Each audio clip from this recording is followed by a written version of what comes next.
Hello everyone, I am Rekha Murthy, Assistant Professor from Department of Electrical and Electronics Engineering from Sai Vidya Institute of Technology. Today I am here to discuss about the concept of Hopkinson's test from the electric motors subject of 4th SEM EEE. So this Hopkinson's test belongs to the Module 2 concept. Before we go with this Hopkinson's test, we should know that what are the disadvantages brought out from the previous test. See, there are mainly two tests which we carried out for the machine, that is direct method and indirect method. In that we had already discussed about the direct method, that is by using a brake drum arrangement, which was called as brake test. And the indirect method, that we had included the Swinburne's test. Also, we can include the Hopkinson's test. So, the Swinburne's test, which was called as a no-load test. In that only a single reading will be taken up. With that no-load value itself, we were able to calculate the efficiency of the machine. But the few disadvantages will be there, that is, in that method, in the Swinburne's method, the iron losses will be assumed to be as constant, which is not as a true value, because as they change from no load to full load. So due to this, the armature reaction at a full load, there will be a distortion in the flux. So there will be an increase in the iron losses. And one more thing, here the Swinburne's test is only for the no load test. It can be carried out only for at no load. So it was difficult to know whether there will be a satisfactory commutation at full load, right? So for that purpose, that is one of the disadvantage. And one more thing, that we were not able to measure, we were not able to get the temperature raise value of a machine. So we have assumed that there is some raise in the temperature at a full load, which we cannot check it at a no load condition. So all these disadvantages can be overcome by using the Hopkinson's test. So this Hopkinson's test is also known as, it is also known as the back-to-back test. It is also known as back-to-back test. Back-to-back test. Here we are going to utilize the two identical machines which will be connected back to back. So here we are using the generator and the motor which will be connected back to back. So it is called as a back to back test. Both the motor as well as the generator will be coupled. It will be mechanically coupled with each other, and it will both are mechanically and electrically connected in parallel. So it is called as a back-to-back test. And this test is also called to be as the regenerative test. It is also called to be as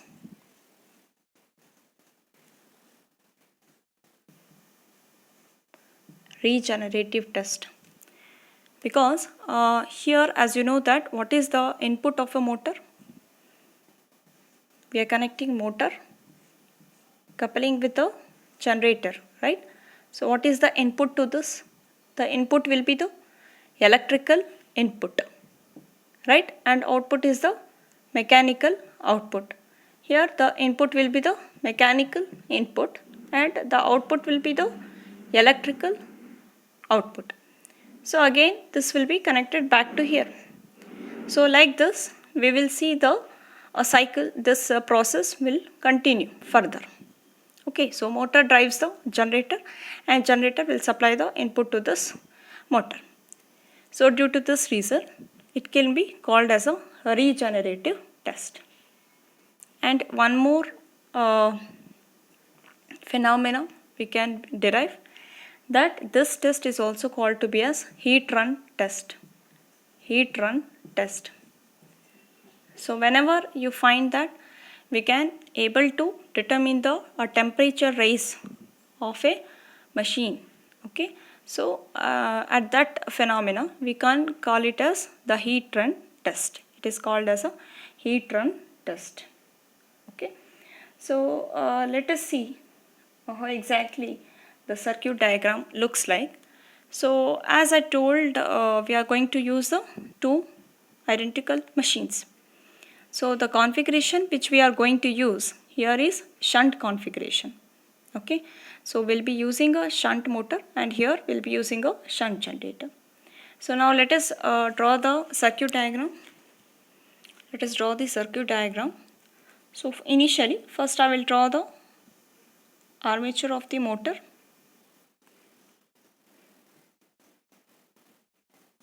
Okay, and here this is, as I told, it is connected back to back with the generator,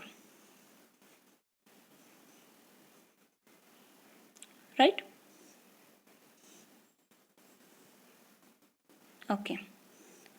Now, as I told, we are going to make use of a shunt configuration.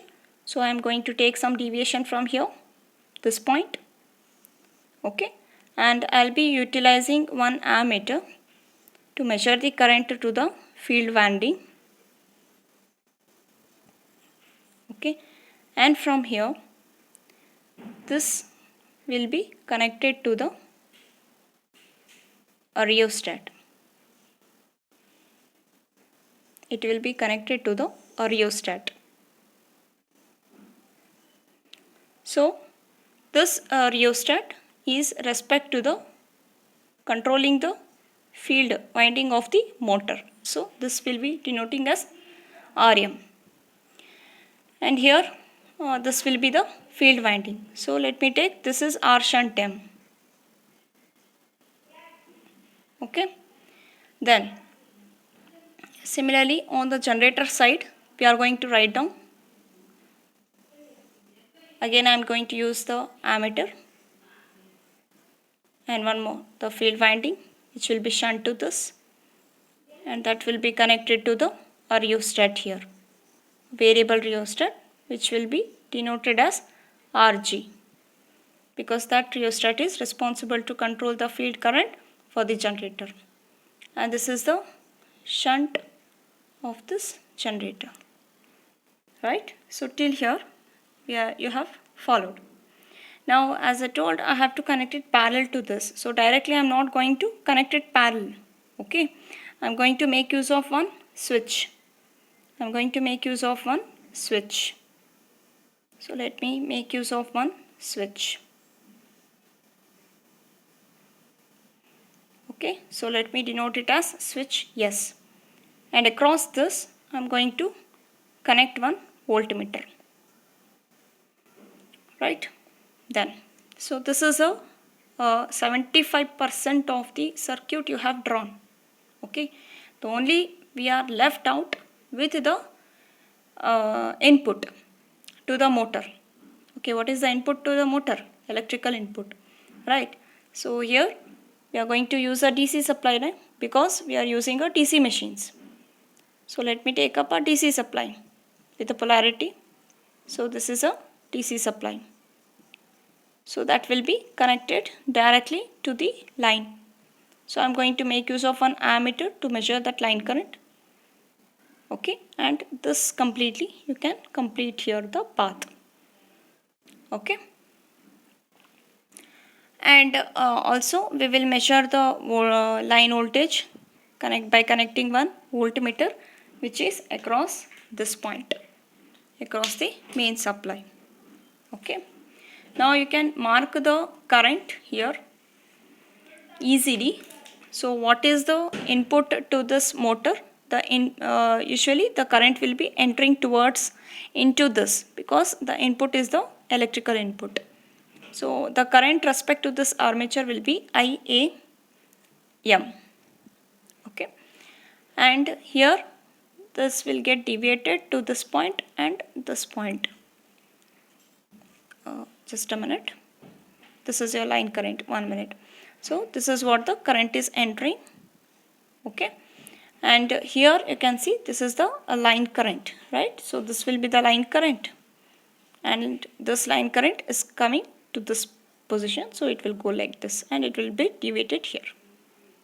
Okay, now the current which is with respect to this will be the current of the shunt field winding of motor. Okay, fine. This is one path we have completed. Now similarly you can complete the current path for this generator also, right? So here what is the output of the generator? Current will leave, right? So let me take the current, armature current here. This is the armature current of what? Generator. Okay, so this is the current which will be coming out. Okay, and a part of this current will be entering to here. So the current which is flowing here, okay, so that will be your again I shunt G. Okay, fine. So here the ammeter you can denote it with different names.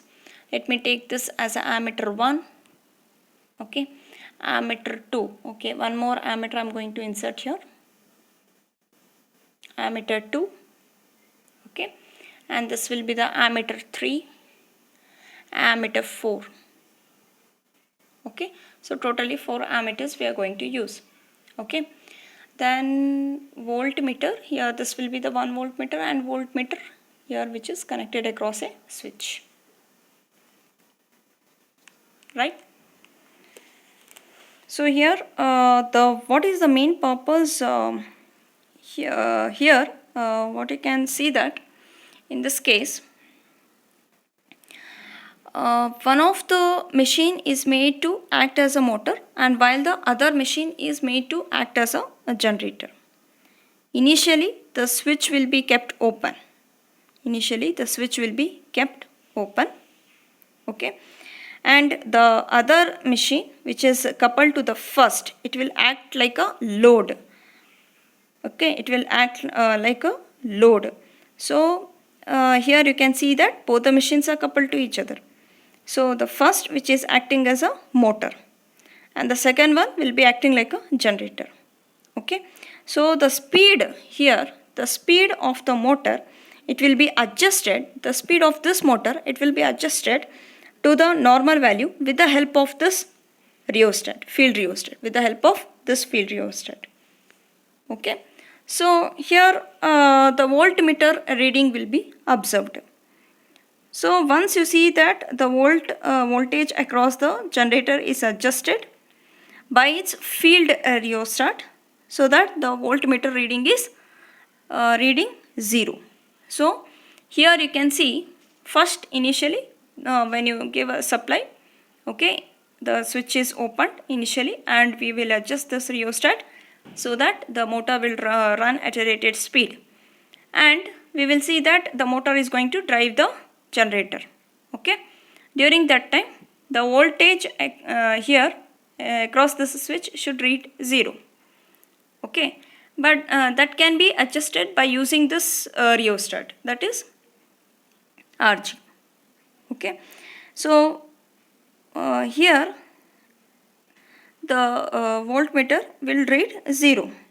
So this will indicate that the generator voltage will be having a same magnitude and a polarity of that of the supply voltage. So that indicates that the how it will read it is 0, because the difference of the voltage should read 0. Okay, so here once it reads 0, then it indicates that the generator voltage is having a same magnitude and polarity to that of a supply voltage. This indicates that we are going to prevent a heavy circulating current which is flowing into this loop of the armature. Okay, then only we can close the switch. Then we will close this switch. Okay, once the voltmeter reads 0, then only we are going to close the switch. Then the generator current I2 will be adjusted. So this I2 this current will be adjusted. Okay, it will be adjusted to any value by increasing the excitation of a generator by reducing this reducing the excitation of the motor. So like that, the various readings which is shown here by the different ammeters will be noted down. Okay, now let's see that how you are able to determine the efficiency. So let us see that what are the calculations we have to include. See, already I have denoted what is V. It is a supply voltage, IL is the line current, and IM is the input current to the motor. Okay, and IG is the input current to the generator, and IAM is the motor armature current. I shunt M is the motor shunt field current. What is I shunt G? That is the generator shunt field current, and also the respective resistance. RA will be the armature resistance of the each of the machine, and R shunt M. Okay, so that will be the motor shunt field resistance. R shunt G will be the generator shunt field resistance. Okay, so now here let us calculate the efficiency of the machine by the Hopkinson's test. Let me consider the power input. Let me perform the calculation of efficiency. Okay. So here the power input from the supply. The power input from the supply, what is that? Power is nothing but the product of voltage and current. Okay. So power input from the supply,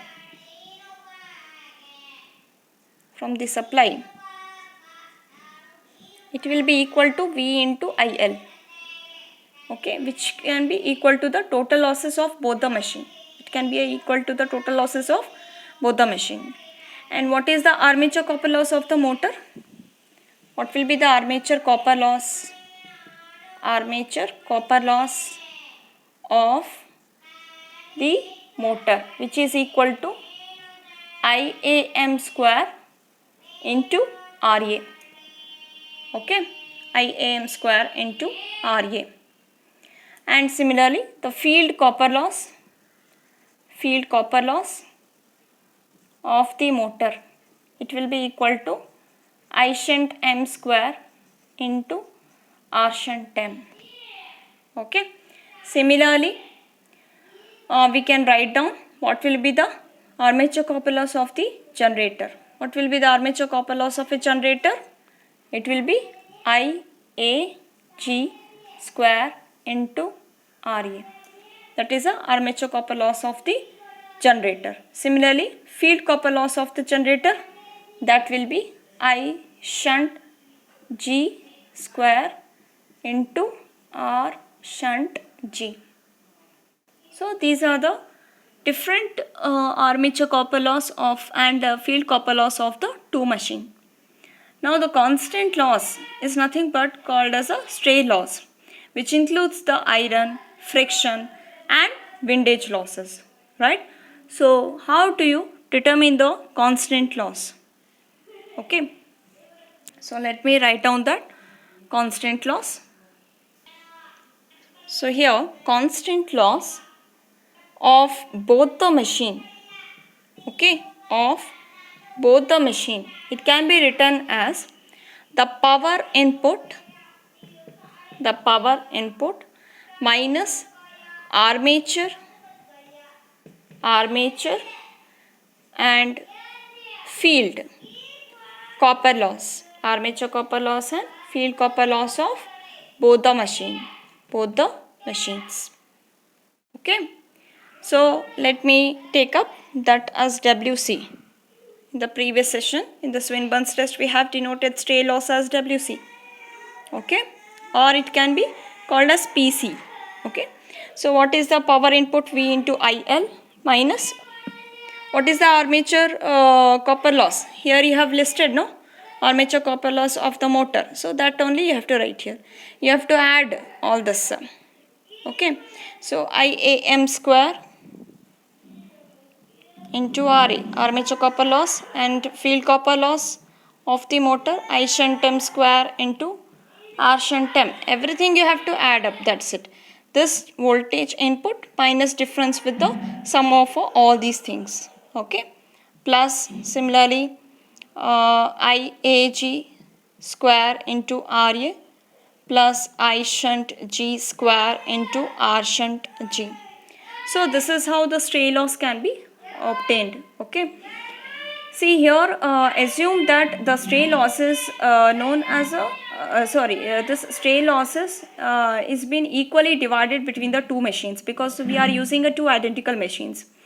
So total stray loss per machine, total stray loss per machine, it can be given as WC divided by 2. WC divided by 2. Okay. Now let us determine the efficiency. So always the first step is we have to determine the stray loss. Whenever you want to find out the efficiency, the first step is we have to determine the stray loss. So this is how the calculation you have to carry out. Okay. Now let us find out the efficiency of the machine when it is acting as a generator. Efficiency of generator.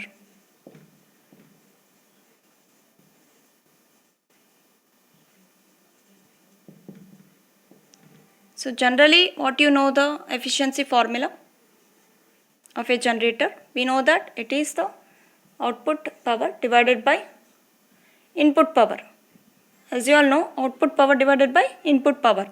So usually we have to manipulate which term? Denominator term in the case of generator. So what do you have to manipulate? Output by input. But input I am going to express it as with respect to output and losses. So how do you write that? Output divided by output plus losses. Okay.